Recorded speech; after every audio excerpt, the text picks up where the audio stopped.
Good evening, ladies and gentlemen. Welcome to another episode of Victory Lane Vibes. We are your hostesses with the mostesses. We got Jared. I don't even know my name, y'all. It's Jared. We got Danny here. We got Carl here, and we have a special guest for y'all this evening. Special guest, you want to go ahead and tell us who you are?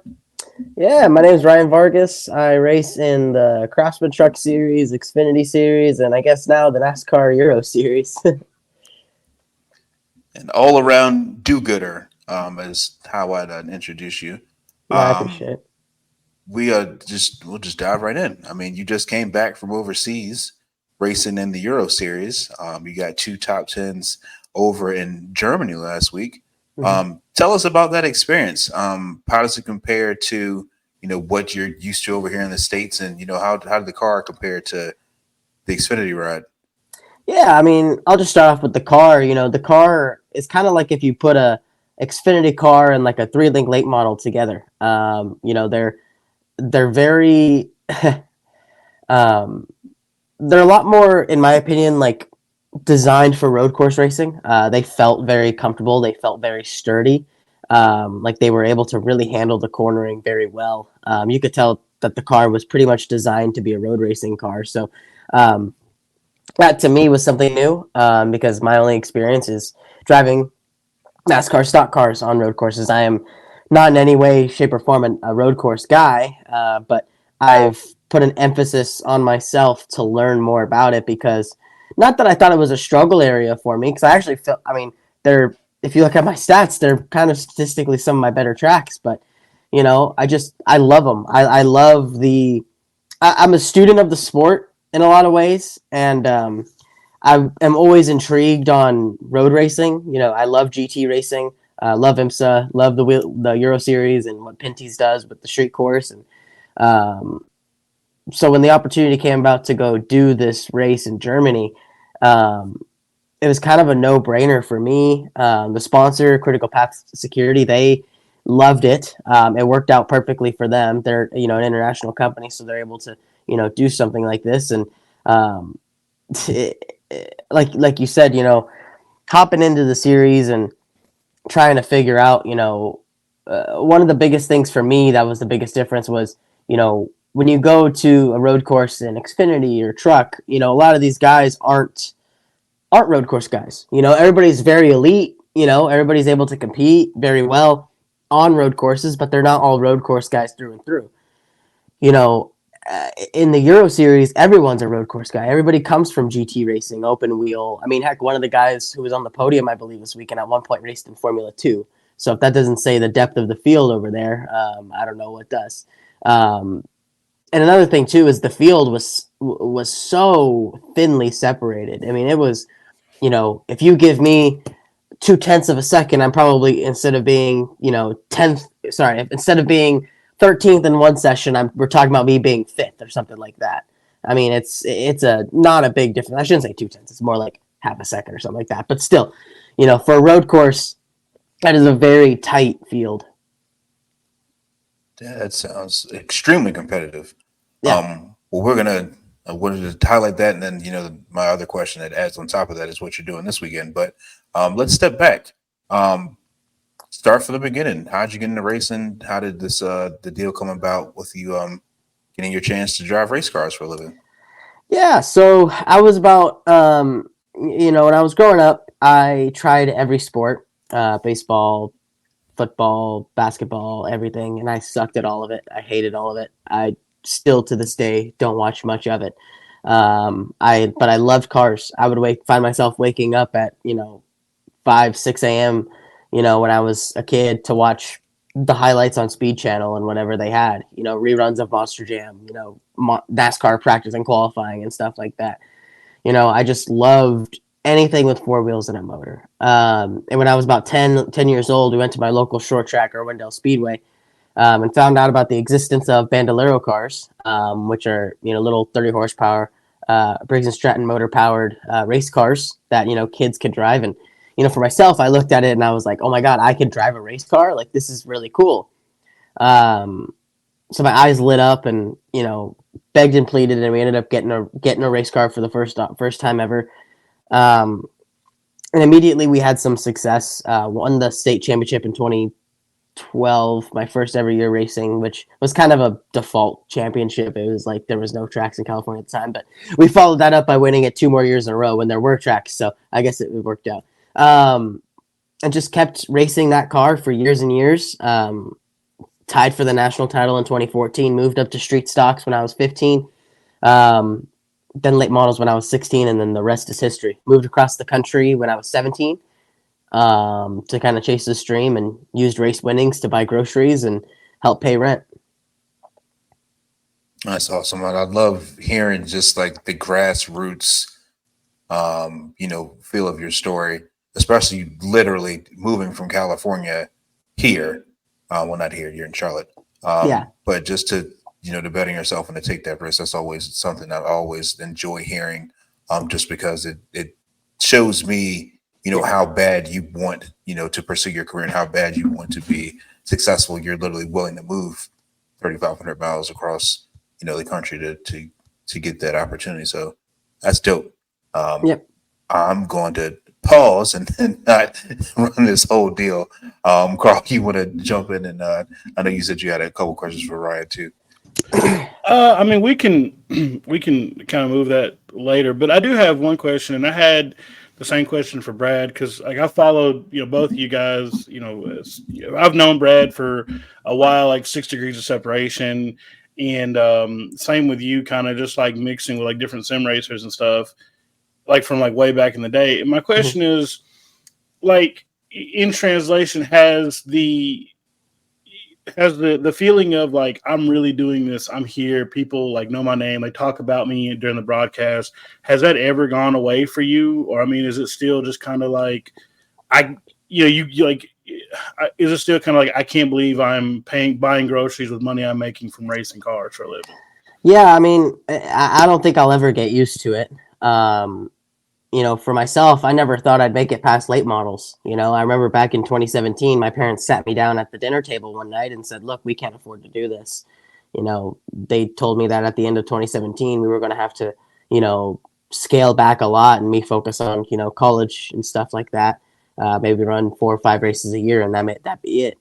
Um, Fortunately, that's at that same time I made the diversity program and was able to kind of put that retirement on hold. And I've basically, for me, I've made it a goal for myself to never get back into that point ever again. And I've experienced some of the worst lows you could experience in racing, but I've also experienced some very high highs. And you know, for me, I use those bad days as kind of fuel to kind of keep going and find more opportunities and do more within the sport. And I mean, you talk about, I mean, we were just talking about that European race. I mean, I always dreamed of racing overseas, and now this past weekend I got to do it. So it's like at one point I was dreaming of racing at Daytona. I've done that. I've dreamed of running top 10. I did that. Now it's like, man, I'm running out of things to dream of, which is a good feeling. It's a good feeling to be in that spot in the sport. It's a good feeling to go to the garage area and have pretty much everybody there know my name.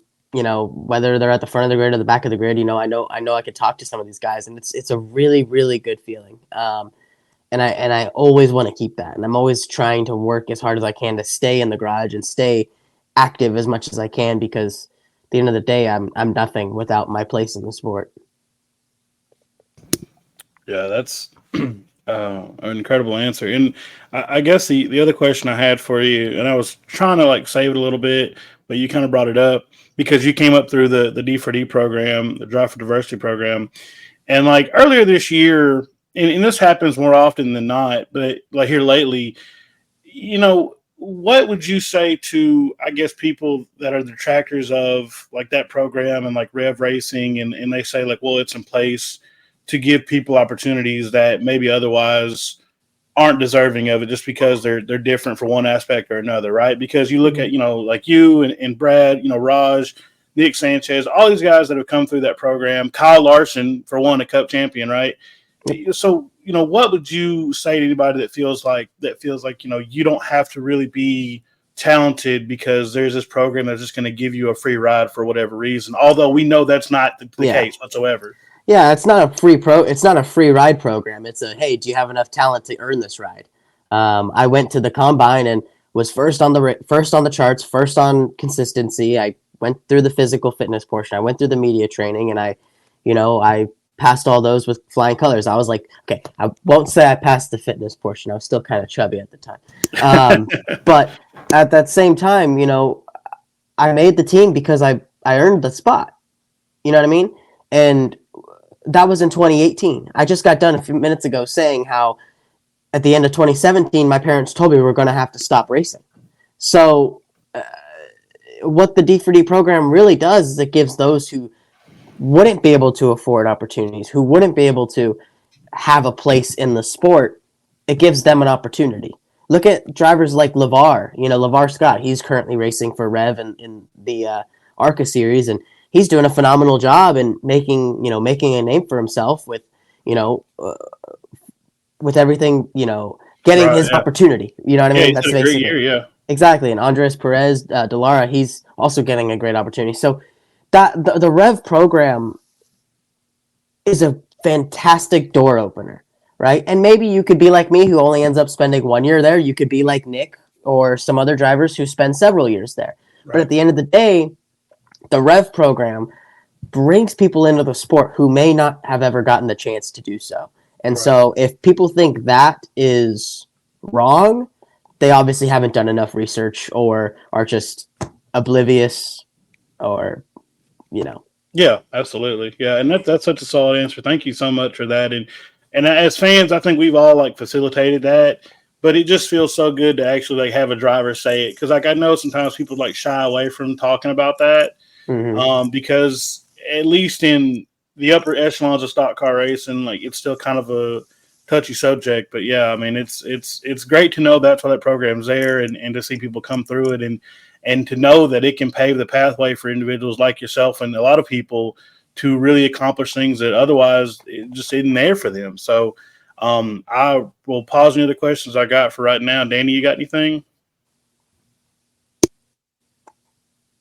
So honestly, my big thing, and we're gonna pivot away for a second, but I have spent a large part, kind of the first part of my personal professional career, following sort of European racing circuit. So when DTM used to go to Oschersleben all the time, is super cool. Yep. So just please, the idea of a stock car at Oschersleben is just wild to me. Yeah. How was that? No, it was, I mean, the cars drive so well for road courses. I mean, like I said, the field was so tight. It meant a lot. That was actually the more special part to me, was the fact that I was able to come in and, at least be comparable to some of these guys who only specifically road race. Again, I don't consider myself a road course guy. I don't come from that background, but in that same token, I was able to show up and, be in the mix. And that's what I wanted to do. And, I didn't come in expecting to run within the top 10 right away, but to have that now on my that chip on my shoulder and be able to, leave there with 2 top 10s and a top 10 qualifying result, knowing I could have done even better. I think that means a lot. But in terms of the funness of it, it was a blast. You could thrash in those race cars, and plus the track layout of Oschersleben, one of the big things about it that is a little bit difficult is it's hard to pass. There's not, there's a very specific groove, but obviously, I proved it at one point in the race. I made a move on the outside, which was wild. So I mean, you can pass. I don't like when people use the excuse of, "Oh, you can't pass." It's like, you can. You just got to find a way. But it's a very fun track to drive. It reminds me of Mid Ohio, but if you just took out all the hills. Okay. Yeah, that's like, so we'll go on because we've got more, but yeah, I needed to know how Oschersleben was in stock cars. Much as you were saying earlier. Granted, these aren't quite the stock cars we're familiar with over here.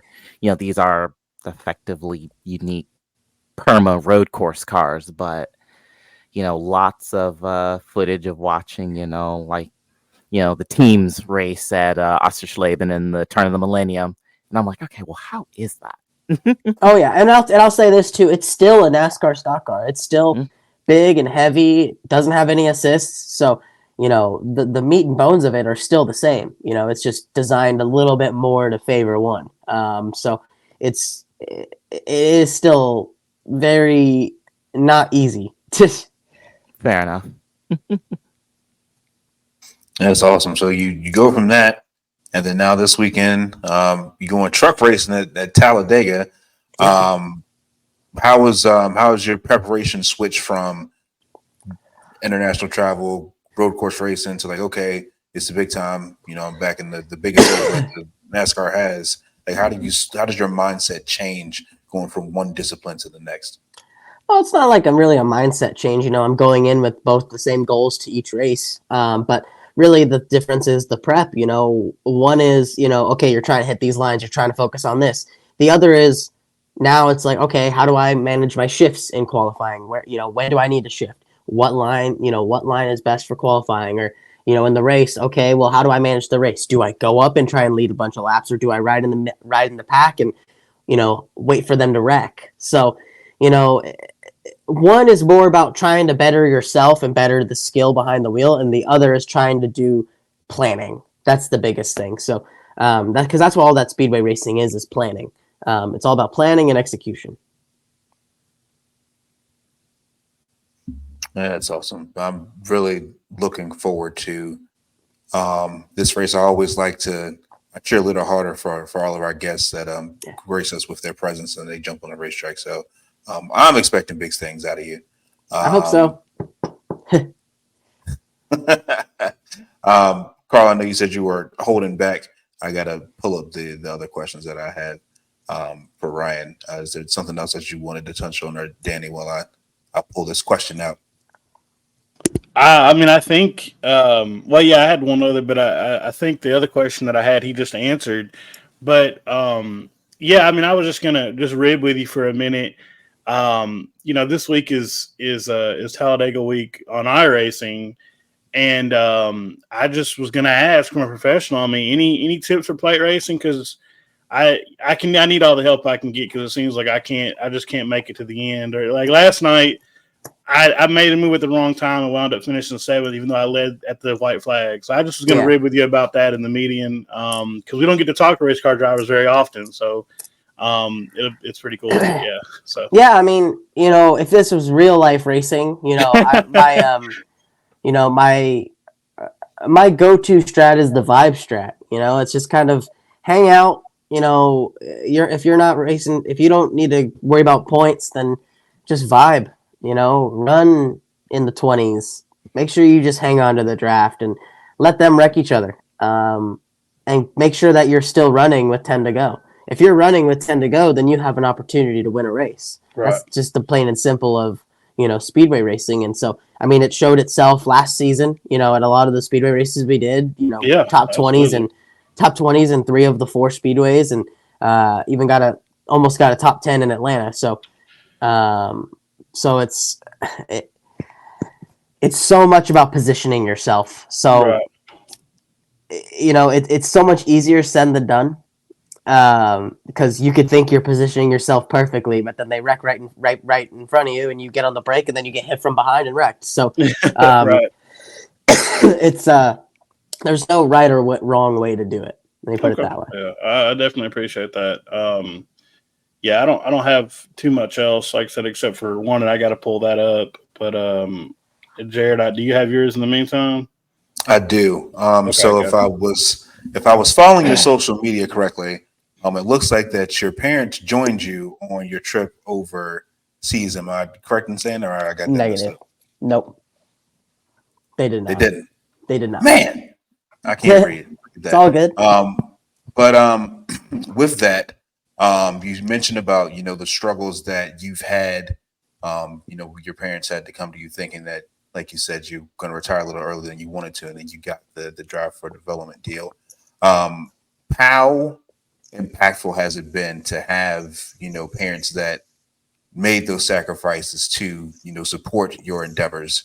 Mhm. A lot of some people, we hear that, they came from nothing and, I arrived on the scene and, I was able to do it. But it sounds like you came from a really good, upbringing that allowed you to be yourself and, pursue your dreams. Speak on that for us a little bit about how that family life at home is.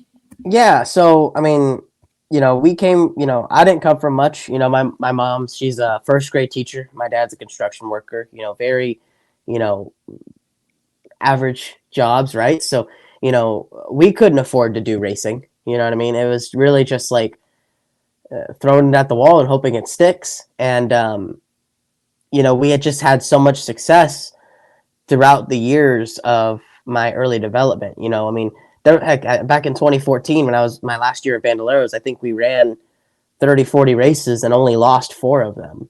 I mean, it was that way. We went on a domination streak that season. Then we went to street stocks and didn't even touch the car hardly any and won 2 races and finished third in the standings or something like that, even with missing a race. You know, so we went to late models. The first season was okay, but the second season we broke through and won 3 or 4 races. And, we kind of realized, at this point, we've kind of hit our ceiling. We can't do much more than this. We can't afford to go at the rate that we are.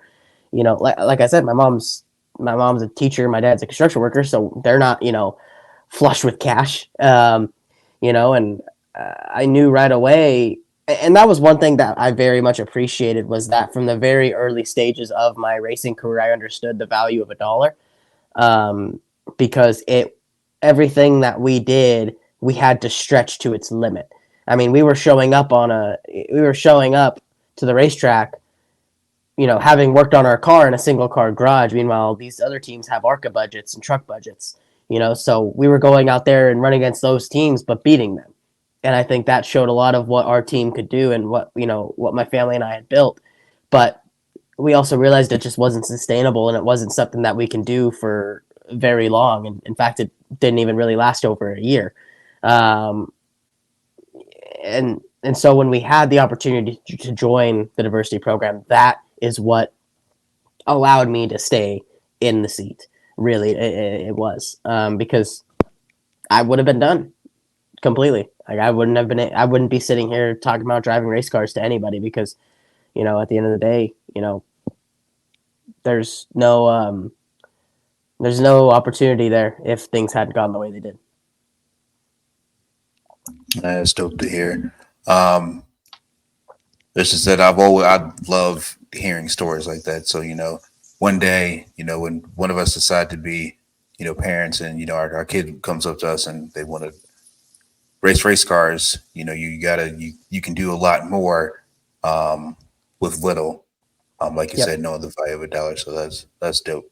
I'm gonna switch to something fun, because I see you got your sponsor stuff on Critical Yep. Path Security. Talk about them. How did that connection come about?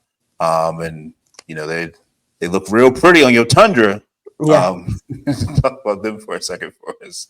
Yeah, no. So my relationship with Critical Path was actually kind of funny how it all came together. I had spoken to Patrick from Critical Path, the owner of the company, on a few occasions, but what really accelerated everything was Daytona in August last season. We finished 6th.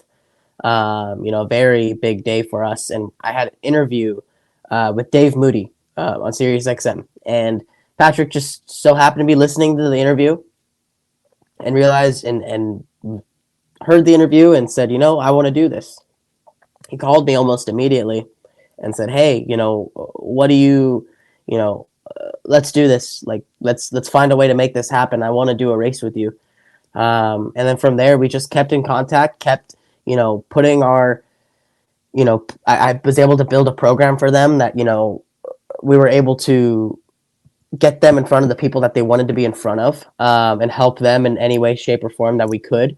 The first race we did, we had the Children's Haven, which is a fantastic nonprofit on the car. And that right there said a lot about what Critical Path wanted to do. Critical Path, in their very first ever primary race on my race car, they didn't even put their company name on it except for the hood. So, I mean, if that says anything, they're, more about trying to help those around them, while also trying to uplift everybody, including themselves. So from there, we've had several opportunities to work together. I've worked with Lyrgus Security as well, and had them on the truck in Atlanta, and then had Critical Path back on board at Mid Ohio, and just been continuously building up this program to, like I said, return on what they, on what they want. It's all about trying to find you know, to build a base that actually does that gets you the results that you need. Absolutely, I love that answer.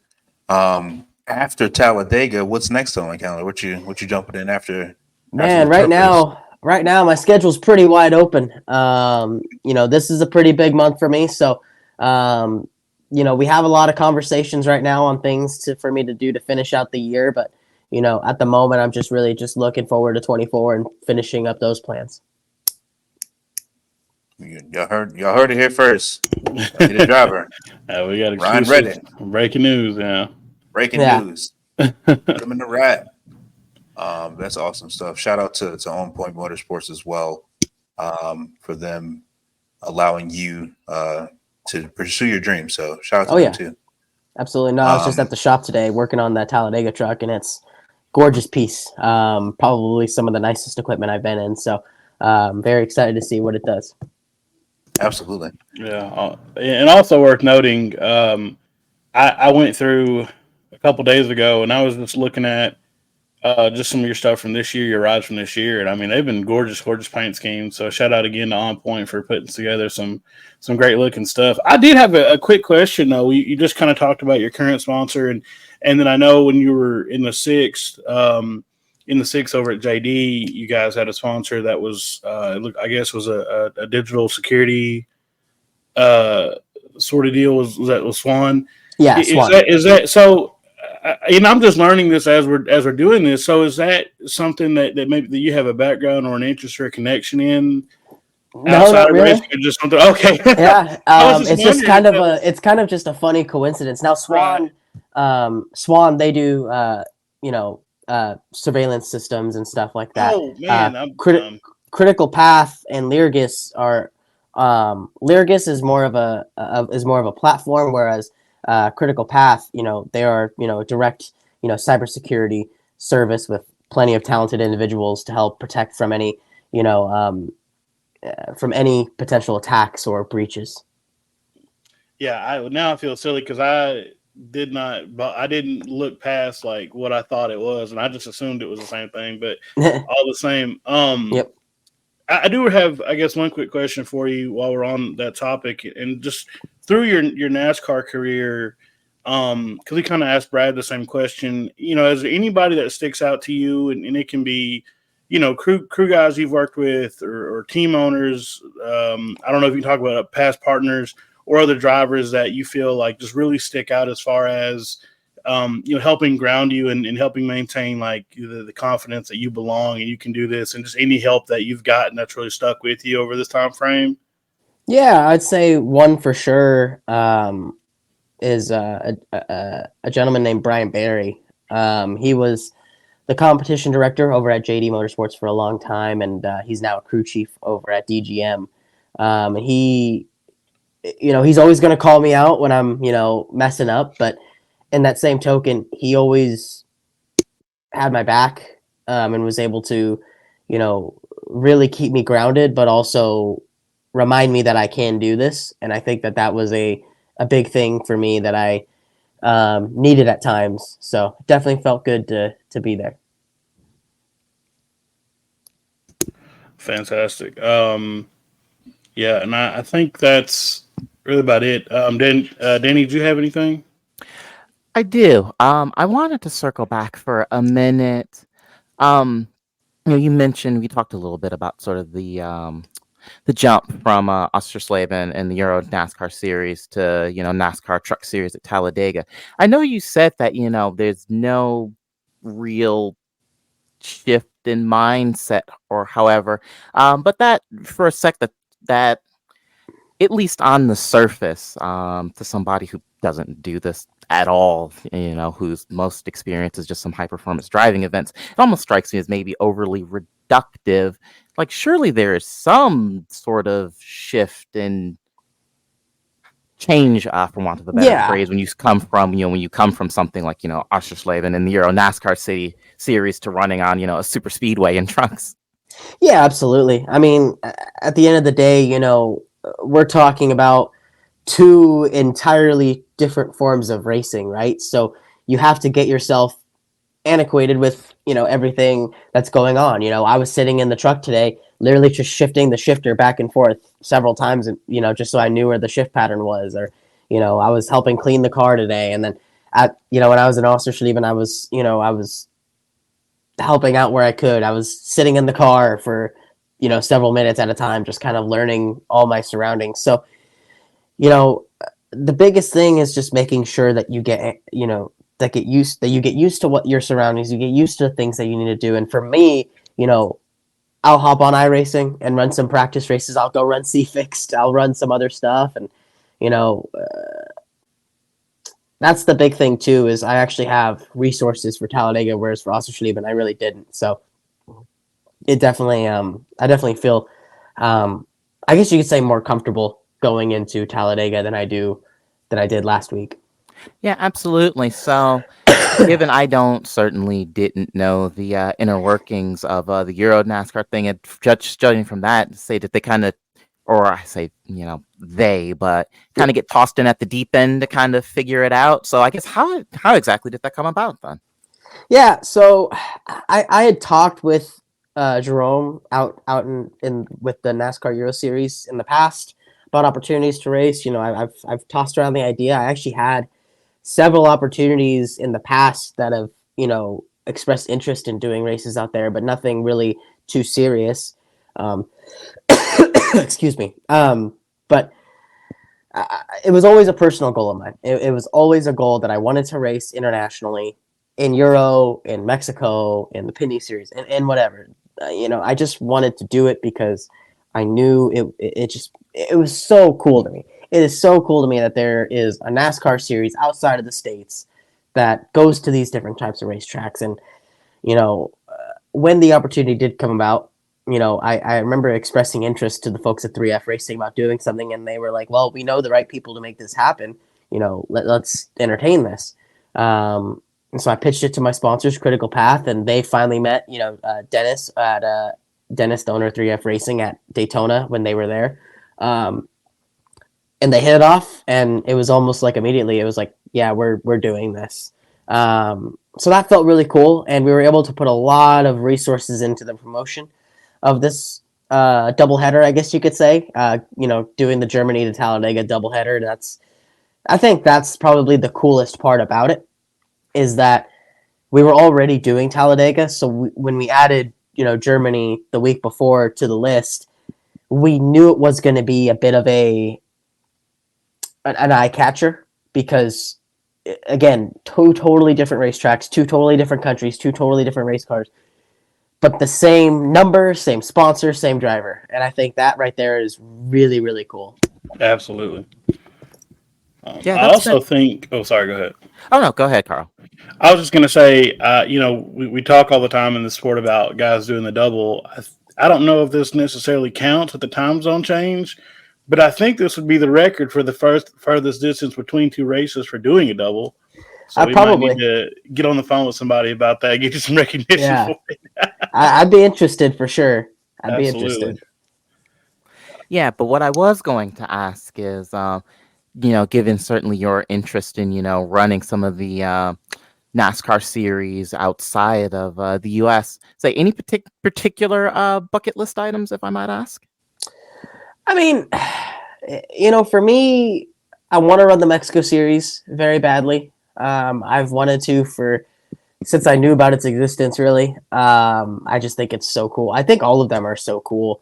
And for me, the way I see it is, every one of those series is stacked with a lot of talent, and maybe that's just talent that, isn't, that doesn't get the opportunity to run in NASCAR in the States, you know what I mean? But it doesn't mean that they're any less talented than, the guys are here. And I think that's probably one of the big things that I wanted to bring to people when I went out there is kind of show, hey, you know, these guys are tough.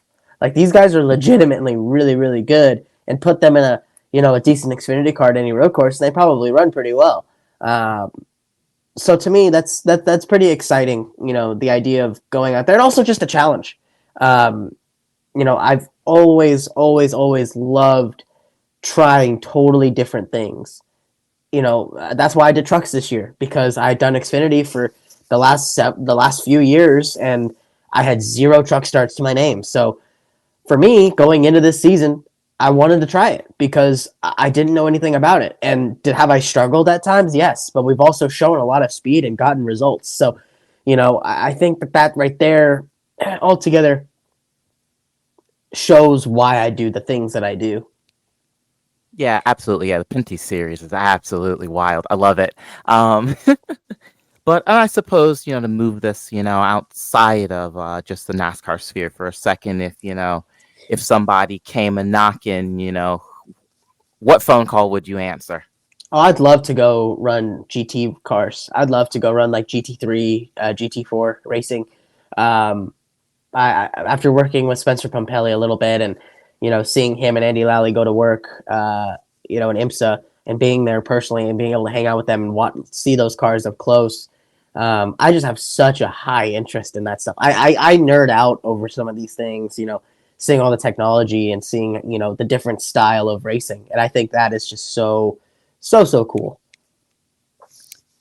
Fantastic. Thank you very much. Might have to put a phone call in and get you in the Rolex or something. Man, I would love it. I would love to run the Rolex. That's a dream of mine. That's a bucket list right there. Here, there we go. That's one of the bucket lists. Running the Rolex. Be a great way to kick off Speed Weeks 24. Yeah. Well, with that, Carl, I know you had one thing. Did you already say your one thing, or? Now that you say that, whatever one thing I had left, I've forgotten. All good. No, I did have one thing, and I didn't know how to rope it in, and this was like the only major question that I had when we found out that we were doing this, and that is, like we talked about like the D4D stuff, and thanks so much for talking about it. It means a lot for us and what we're doing here.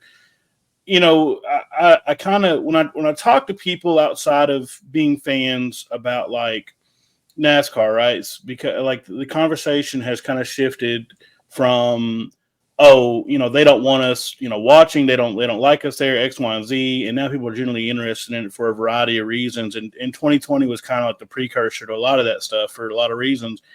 My question to you is, on the fan side, we've seen that change, right? We've seen like a lot of people get involved who like didn't previously think that like they'd have a place here as fans. Yeah. And I guess my question is, are you guys seeing that on the other side of the fence in like the garage area, whether it be, crew members or people at the shop, or, obviously we've seen people interested in drives too. Are you guys seeing an uptick in that also?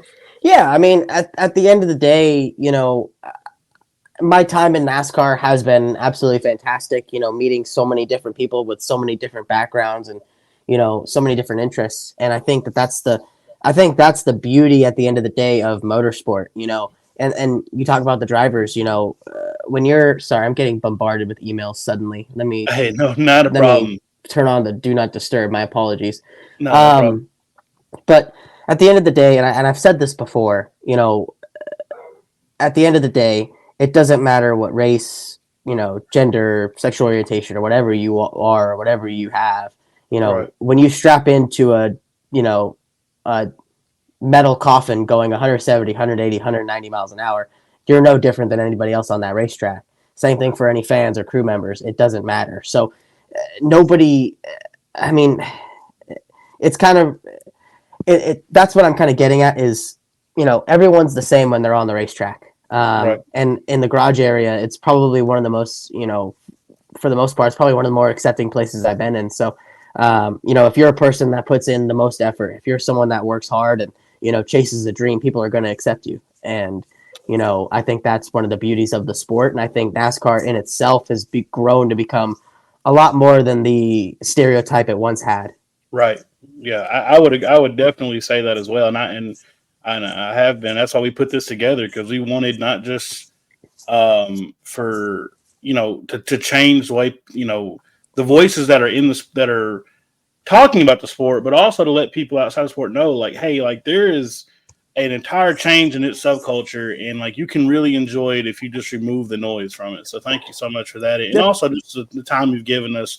I know we're on 45 minutes, and I'm Oh, you're done fine. everything I got to say. So I really appreciate it. And Jared, you're laughing at me, so I guess that's a wrap it up signal.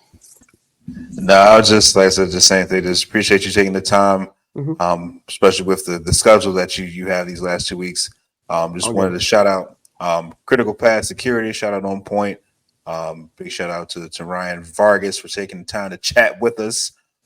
You're welcome back anytime. I'm excited to see what you got planned for 24. Maybe in the off season we can kick it Heck yeah. and interview you on a less serious, interview. But with that, thank you all for catching the vibes with us. Catch y'all next week. We'll see you next week. Ta-da.